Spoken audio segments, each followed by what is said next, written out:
Une journée mouvementée, Mickey vaporise de l'insecticide sur ses fleurs. Quand il entend claquer la porte de son jardin, c'est M du ronchon. Un vieux grincheux particulièrement autoritaire et désagréable. Qui arrive? Mickey ne l'aime pas trop, mais il lui dit de l'aime pas trop, mais il lui dit poliment bonjour, agable du jour. Yo grogne en réponse le vieux grincheux, qui vient se planter tout juste sous le nez de Mickey.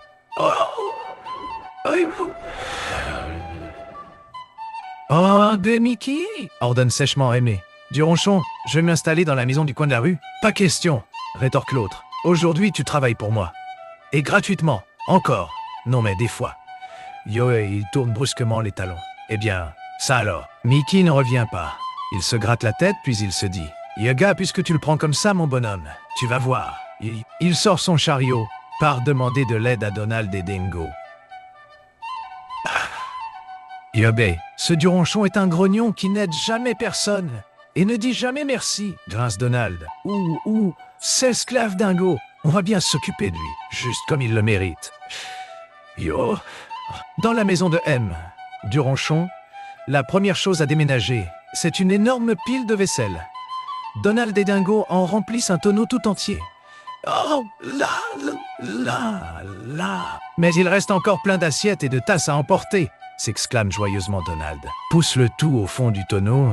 Mickey, qui transvase délicatement des poissons rouges dans une bouteille thermos, entend un bruit de vaisselle brisée, mais... Que se passe-t-il? Demande-t-il d'un air innocent. Rien, nous faisons de la place, répondent Donald et Dingo en éclatant de rire. C'est N, du ronchon qui sera content de voir combien on peut ranger de choses dans un tonneau. Pour la casse, on ne garantit rien, hein? Nous ne sommes pas des déménageurs professionnels. Maintenant, ils mettent tous les vêtements de M, du ronchon dans une malle. Elle est bourrée à craquer. Donald saute plusieurs fois sur le couvercle. Ses pieds font un drôle de bruit. Flap, flap, flap, flap.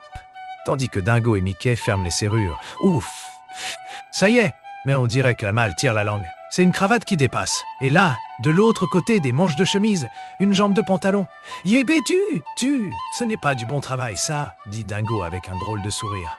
Non. Il faut que ce soit propre. Et saisissant une paire de ciseaux, il coupe tout ce qui dépasse. Ah, voilà, c'est bien. J'en connais un qui va être très content. Allez, hop, tout le monde en route.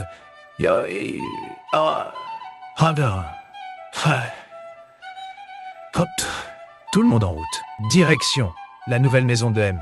Du ronchon, Donald grimpe au sommet des bagages entassés dans le chariot.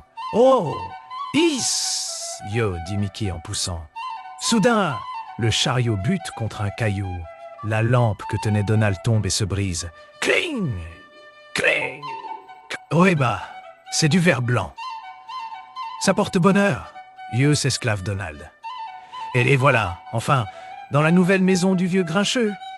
Ils vident brusquement le chariot badaboum et retournent chez eux en sifflotant. Le lendemain matin, oh là! Quel bruit infernal! La porte de Mickey est martelée de coups de poing. C'est le vieux grincheux. Yoga Mickey, tu me dois 1000 francs pour les dégâts. Mickey sent tout à coup la moutarde lui monter au nez. Et gars et vous, M, du ronchon, vous nous devez 1000 francs à moi et à mes amis. Pour le déménagement. Aussi, je ne vous donnerai rien et vous ne me donnerez rien. Comme cela, c'est parfait. Nous sommes quittes. Au revoir. Et c'est ainsi que, furieux, le vieux grincheux a été mis à la porte et n'est jamais revenu.